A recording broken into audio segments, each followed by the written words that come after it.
Right, so now on to step it up. The performances of the week. For me, I'm going to say it has to be Dak Prescott.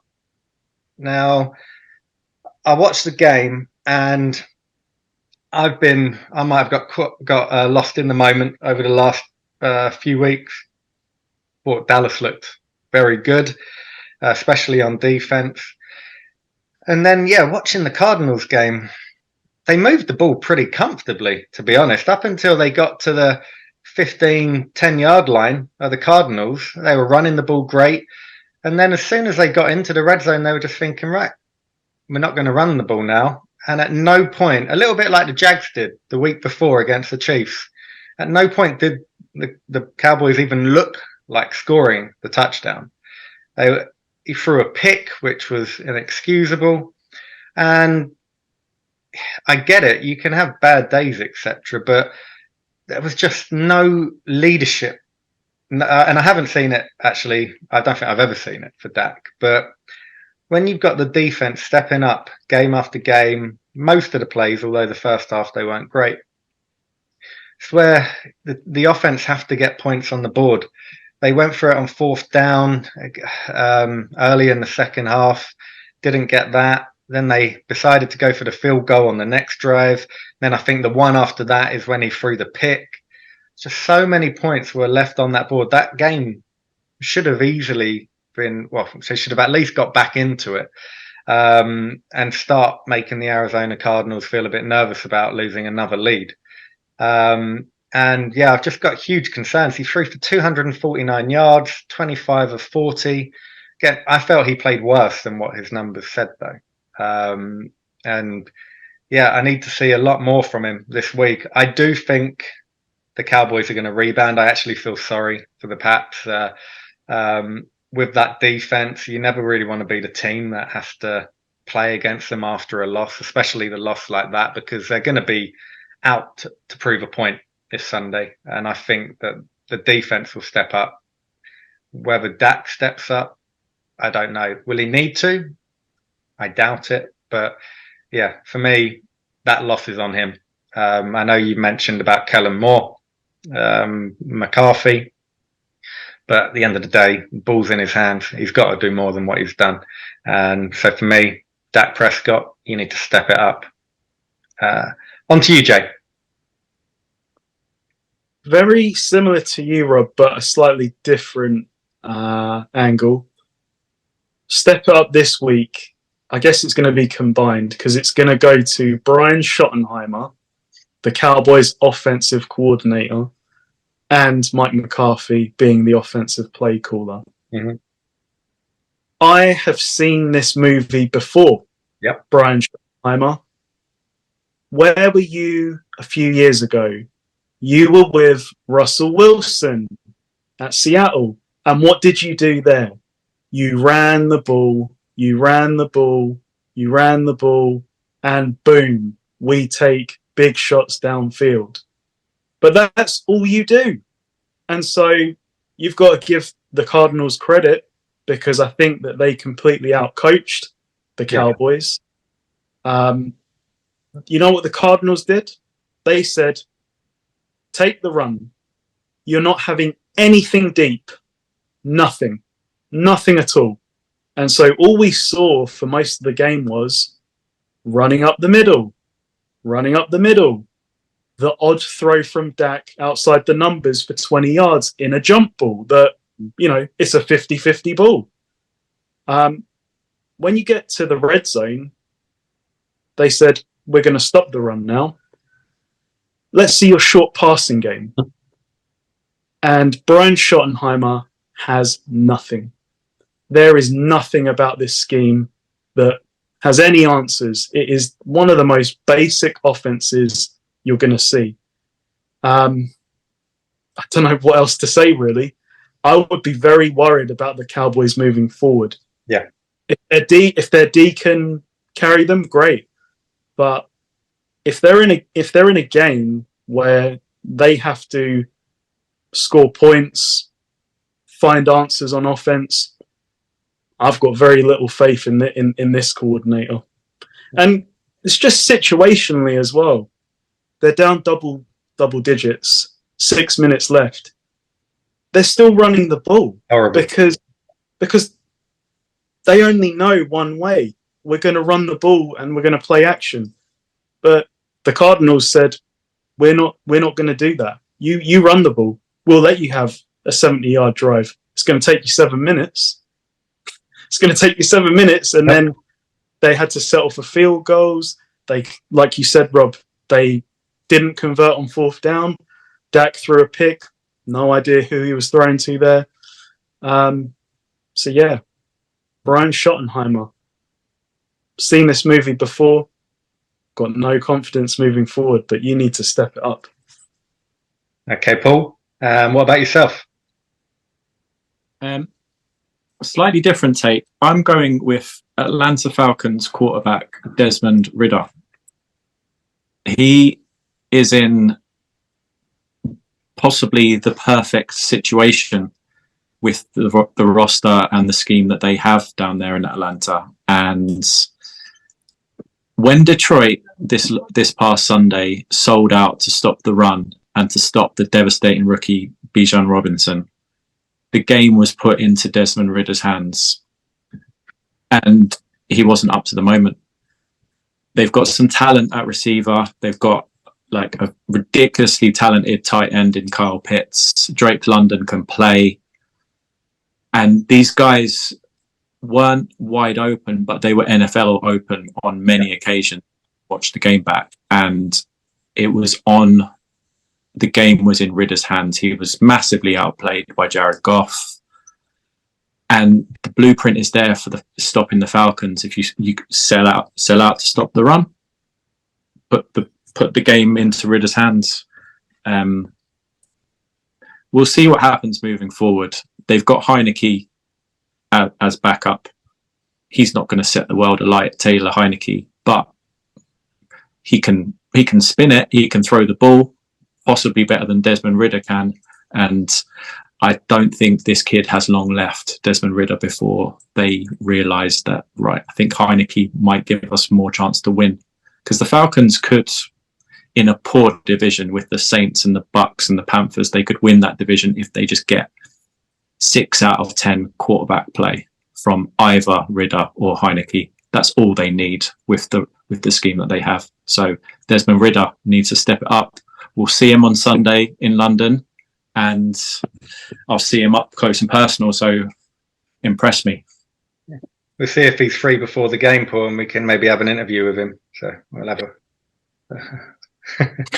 All right, nice one.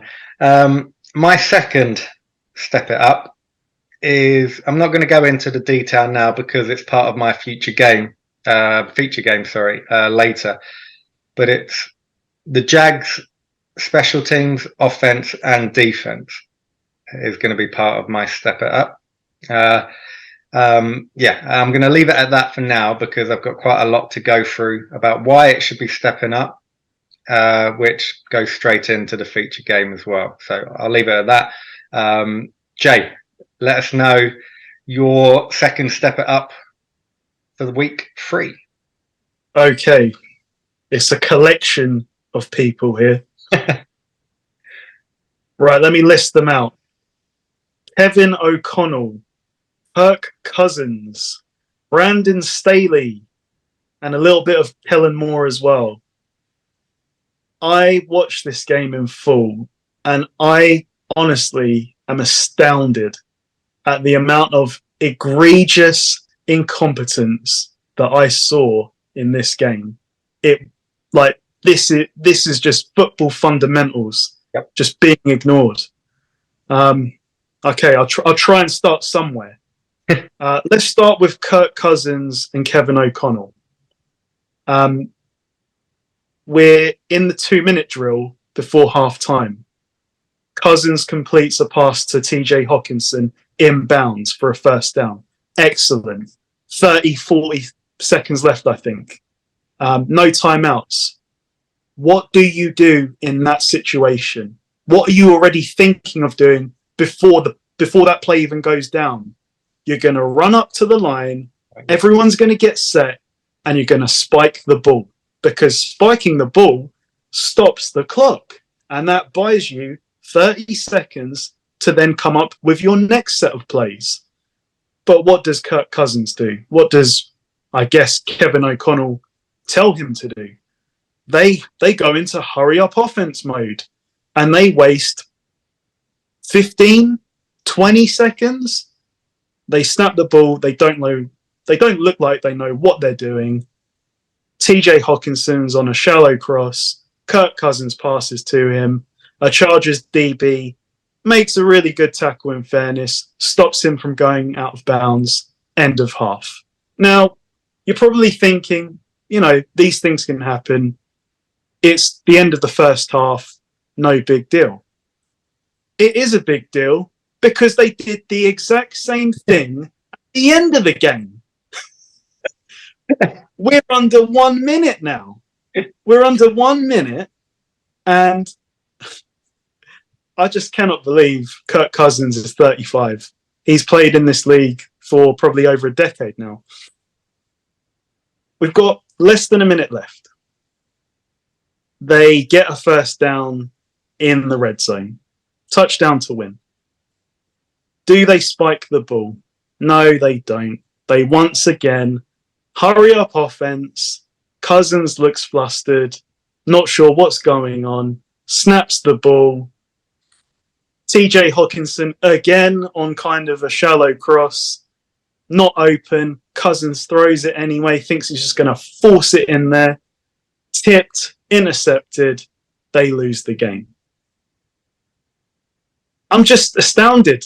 I cannot believe that an NFL head coach and an NFL level quarterback with the experience that these two have don't understand that you have to spike the ball and you get lots of extra times to formulate your next set of plays. It was just, yeah. I don't think Kirk Cousins has much left in Minnesota. This might be his final year. But I would have major question marks now over Kevin O'Connell. He's done some good things, but I mean, these are basics. Yep. Right, now I'm just going to quickly touch on Brandon Staley and Kellen Moore. Again, where to start? All right, you know what? I'm going to start. I'm going to go to the key play. End of the game, 4th down, 4th and 1. If you convert, you win the game, or you can punt and play defense for a minute and a half. Not much trust in the Chargers defense. But it's 4th and 1. And before we go to 4th and 1, let's wind the clock back a little bit in the game to 1st and goal or 2nd and goal. No, wait, it was 3rd and goal. 3rd and goal. You're 1 yard out. Kellen Moore, you've done some really good things with the Cowboys. You've done some really good things with the Chargers. But when you're 1 yard out, why are we calling a run play where Justin Herbert has to take 4 steps back, hand it off to the running back at the 5 yard line? So now, instead of gaining 1 yard, we have to gain 5 yards. And what do you think is going on in the time that you snap the ball and Justin Herbert goes back 4 yards? What do you think the Vikings defense is doing? And, this is another group that is struggling, but even they can deal with this. They're going to crash the line, aren't they? They're going to crash through your suspect offensive line, and it's a tackle for loss. I don't think that these two teams know what a quarterback sneak is. Justin Herbert is not Bryce Young in size. This is a big quarterback. Yeah. You sneak the ball, it's a touchdown most of the time. I rarely see a quarterback sneak get stopped. It does happen, but 8 out of 10 times, maybe 9 out of 10 times, you get 1 yard. Yeah, so 4th and 1. Did we learn any lessons from our experience on 3rd and goal? No, we didn't. Let's call another run play, but this time for our fullback. So, okay, we're not going to go back 4 yards. we'll just go back 2 yards. Did you not see what happened in the first half when you were in the exact same situation, needing 1 yard? Sneak the ball with Herbert, and you win the game. Okay, you won the game anyway, but not because of you, because you had an even more incompetent team playing you. So yeah, there's a lot to step up for both of these teams. And I'm saying now, Brandon Staley, you've been on the hot seat, but the seat has never been hotter. Justin Herbert threw for 400 yards and 3 touchdowns, and you still needed the Vikings to screw it up at the end to win. Big question marks over the coaching, and Keenan Allen even called them out.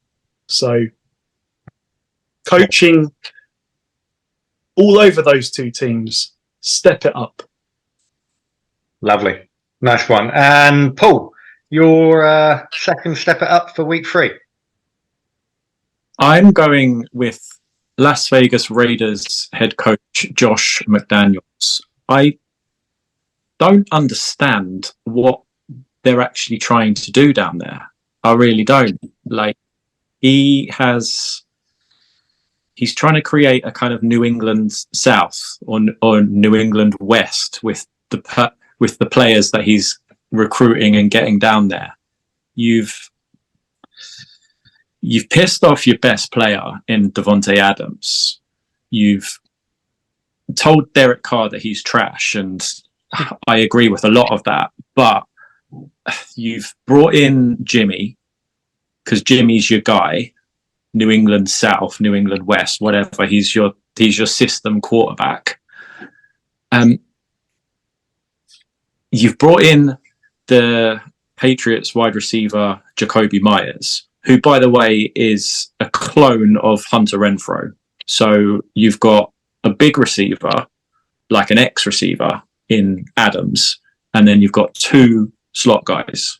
So you've got no receiver on the other side of Adams. So the defense is just like, okay, well, we'll just sit on these 2 slot receivers and we'll double Adams. Now, Adams is good enough to beat the double coverage, but I don't understand what they're trying to do, what he's trying to do. He's been there. This is now his second year. It was Derek Carr's fault. He's now out of town. The defense is still terrible.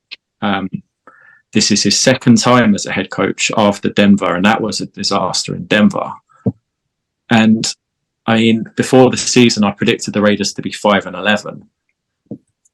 They've won 1 game through 3 weeks at the Broncos, and now that's not looking like a great win, considering who the Broncos have shown themselves to be. So Jimmy's hurt. Jimmy might not play this week at the Chargers.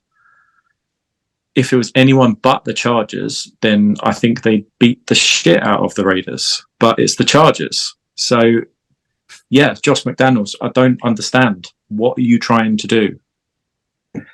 The only reason he's not getting fired is because the owner doesn't want to pay him off. I think he's got one of those. Do you remember with Gruden? Gruden had like a 10-year contract or something. I don't know the contract situation with McDaniels, but the only logical reason why he's still in employment is because Al Davis's son doesn't want to pay the severance money. Josh McDaniels. Okay, perfect. And we can't really finish the step it up moment without bringing up one very special game from last week. I don't think I've ever seen a game, and I haven't actually looked back that far, but I don't remember seeing 70 points being put up in an NFL game. If we go back to early 2000s basketball, I think the Detroit Pistons held some teams below 70 points in basketball. So that just shows that it was one of the most pitiful and sorry performances and that I've seen. It's just when everything that could have gone wrong for the Broncos went wrong, all facets of the game. Now, it started off the first quarter or so. You're like, okay, they're in with a shout. They're putting up points. Yeah, they're giving up points, but it was a game at least. And man, did that run away quick. Now, I was very happy because I had over 47 points total for the game, which came in at half time. So I was very happy about that. But Russell Wilson, the Sean Payton, who's supposed to be one of the most, he is one of the most respected coaches in the NFL. But at what point do we have to start asking questions about Sean Payton? Now, because it wasn't just Russell Wilson that played bad. For me, the defense has gone backwards considerably. That's why you put up 70 points. That's why you give up 70 points. They let A-Chain, rookie, come in, and I think he had over 200 total yards receiving and rushing. And he's their backup. The only reason he got that many is because they thought they would put in the backups because they felt sorry for the Broncos. And they still outscored them, and they still put up points. And that was weird. And I don't even think they scored in the last 10 minutes of the game or something along them lines anyway, or they didn't put up as many. It was a sorry, pitiful performance. And yeah, every single one of them players should hold their head in shame. I'm pretty certain you guys have a few comments to make on this game. So, Jay, do you want to let us know your thoughts on the Denver-Miami game? Sure. I have got a message for ownership. Fire everyone. Trade everyone. You will never get over this. You'll win games. You'll never get over this. This will never be a championship roster. Losing is what the Broncos have kind of come to be, really, but even before this year. But this was on a whole nother level. 70 points, over 700 yards of offense. What the hell is going on there? This isn't college football. They didn't even have Jalen Waddle. And like you said, Rob, they took the starters out thinking, we don't want to risk any unnecessary injuries here. Let's just see the game out. And they were still getting big plays. I think there's got to be some serious questions over whether the players have quit on Sean Payton already. Now, I'm someone that, has a lot of respect for Sean Payton and his offensive, wizardry. But he came in here puffing his chest out at how bad Nathaniel Hackett was, saying it was one of the worst coaching jobs in the history of the NFL. Well, this might be that you might have topped that already. You're certainly ahead after 3 weeks. Nathaniel Hackett had won a game, certainly hadn't given up 70 in a game. I just think, though, losing is like a disease, and it has spread throughout this whole roster, even before Sean Payton got here. Garrett Bowles, the offensive lineman, after the game, he just looked soulless, and he said, "I've been here 6-7 years, and all I've done, all we do is lose. It sucks." You have to tear this down. If you want to go with Sean Payton, go ahead, but you have to trade everyone in this locker room that you can get value for and start again, because this ain't it. 70 points. No. The way they're going, I would exactly what you said, Jay. Get everyone out, finish with an 0-17 record, and get Caleb Williams next year. That's someone you can build from scratch with. Yeah. What about you, Paul? Anything to add, or yeah? Yeah, just the energy that Peyton had in the off-season, like what Jay was saying about the worst coaching performance ever. Now, those are really strong words, but you need to be able to back it up. And so far, it's been a disaster. You can lose, and you can lose, and they lost. They got their arse kicked, and I think their players quit as well, which is tough to say about professionals, but it's hot down in there in Miami. And I've heard Mostert being interviewed, and he said that we even stopped trash talking them in the second half because we knew they were done and they'd had enough. So Dolphins players took mercy on the Broncos and only scored 70. And something I found out this week that I didn't know, the Dolphins head coach, Mike McDaniel, grew up in Denver, and he was a Denver Broncos ball boy. He wanted to smack the shit out of the Broncos, and he certainly did that. So, yeah, like Jay said, they probably need to tear the house down. What would you take from the Broncos? I'd take the corner, Sertan. Yeah. Not a great deal else. Judy, the receiver. If I'm Kansas, I might take a run at Judy. Yeah.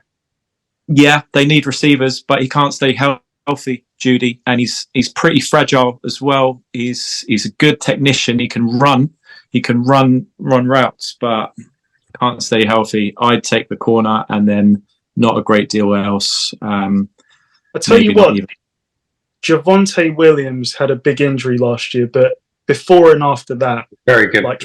He's a very good back. Yeah. I'm not talking about giving up big assets for any of these guys, but if you can get them for the right price, got to be worth a go. Yeah. I'm definitely calling the Broncos if I'm any team that needs help in the secondary for Sertan, and just seeing what it would take to get him out of there, because everybody's wanting to leave that team now, and he's a shutdown corner. Apart from that, they got nothing.